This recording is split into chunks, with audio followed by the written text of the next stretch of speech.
शांत व्हा, शांत व्हा.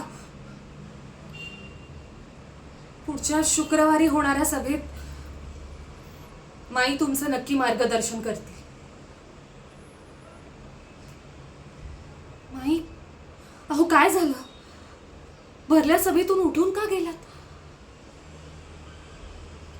अहो माई, तीच जागा तुम्ही घ्यावी असं युवती समाजाच्या सर्व कार्यकर्त्यांची इच्छा आहे. आता सुद्धा पुढच्या सभेत तुम्ही मार्गदर्शन कराल असं आश्वासन दिल्यानंतर कुठे पांगापांग झाली. असं कसं म्हणता माई? तुमच्याशिवाय वहिनींचं पान देखील हलत नव्हतं. माई माझा उजवा हात आहे असं म्हणायच्या त्या.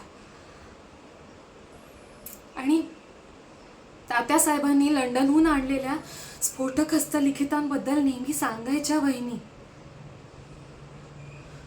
आठवतायत ना माहिती? अहो बॉम्ब बनवण्याची कृती पाठवली होती त्यात. वसईचा पूल उडवण्याचा कट रचला गेला होता.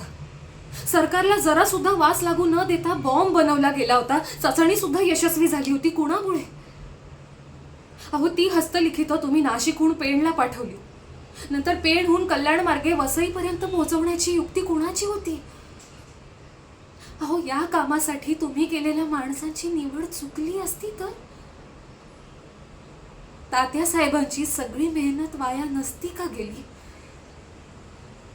अहो येसू वहिनींना किती अभिमान वाटायचा तुमच्या त्या धडाडीचा.